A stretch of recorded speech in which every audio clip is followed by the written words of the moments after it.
We get a lot of frequently asked questions from sellers while their house is listed. So we thought we'd send out a little smart message and answer those questions. Frequently asked questions. Frequently asked questions. For the seller. How do I find out what someone thought after they showed my house? Okay. So anytime an agent accesses your lockbox with their real estate key, we are instantly going to be sending them an email saying, how is this showing and how was the feedback? And depending on how they answer the first question will depend on what our second question is, so it can be smart feedback. We're going to email them 3 times with reminders.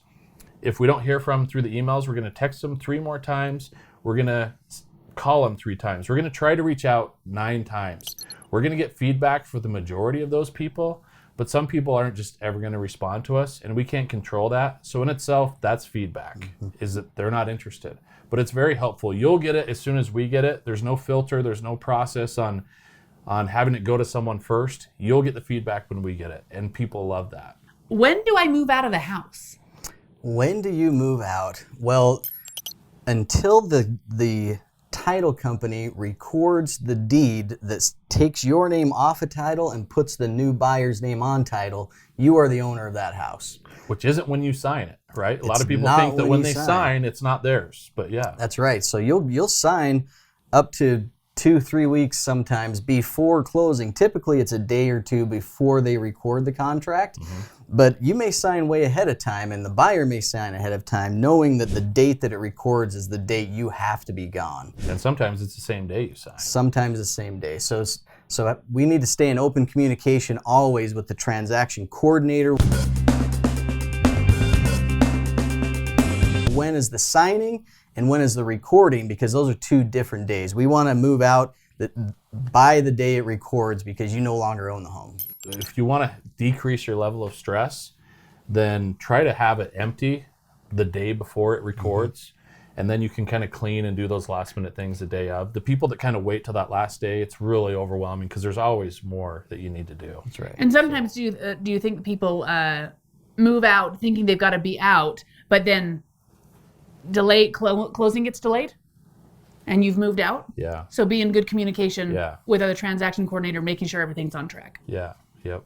Okay. And that leads to the next question. Yeah. When's the final walkthrough? Because I know they've got to come and walk through my house. Yeah. And do I need to be there? How does that work? So a lot of people think that with that final walkthrough, the house has to be empty and everything perfect. It's not that at all. Which usually the buyers will try to kind of go and do that final walkthrough the day of or a few days before closing. But if it's messy, if you're boxed up, it doesn't really matter. But they're going to do it those few days before, and you need to be somewhat accommodating to them to allow them to go through. And the purpose of the walkthrough is just to make sure that you haven't taken fixtures from the home or things that are attached to the walls, and make sure the home's in good condition. Put a hole in the wall as you're moving the couch out of the basement, those types of things. What about closing costs as a seller? What are my closing costs as a seller? Yeah, so you want to know what you're going to net, right? That's the point of this, is to net and put it in your bank account.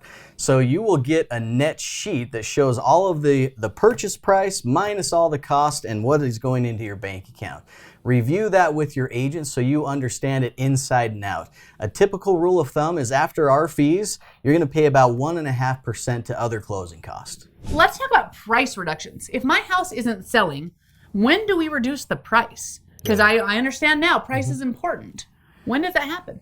Well, before you go on the market, we're basically forecasting what we think it'll go for. Once it's on the market, then we receive a lot of data.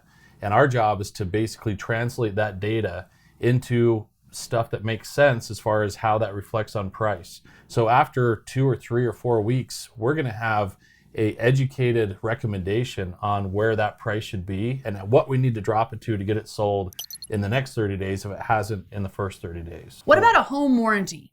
What is that? And do I have one? Yeah.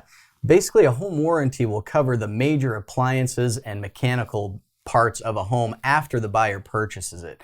And so it's up to the buyer if they want a home warranty because it covers after the fact. And the cost of that is totally negotiable in the contract phase. So, Jed, who is my point of contact through the transaction? Okay. Your main point of contact throughout the transaction is going to be the transaction coordinator. They're going to be available during office hours, and they're going to be your quickest point of contact to be able to get a hold of through email or through a phone call. If you remember when you met with your listing agent, their phone probably rang a couple of times during your appointment. They did not answer the phone because it's rude. And they are not going to be able to answer the phone when they're in another appointment. Therefore, for most of your questions, it's going to be easiest and best to just reach the transaction coordinator and get a hold of them for negotiations on the offer and advice like that, for your inspection negotiations, for things like that. That's when you want to call your listing agent. What happens if I have a private septic and well? What are the things that happen in my transaction as a result of that? Yeah, not much different. It just means that you're not connected to city or municipal services. So your well is on your property and your septic is on the property. So as a buyer coming in, they want to know that the well works and the septic has been pumped. They don't want any of your previous septic activity. And that it's in good working order. And in good working order. The city and the municipality, they have to do all those tests on a very regular basis. Right. So you don't have to do those tests. Right. So do I need to do those tests?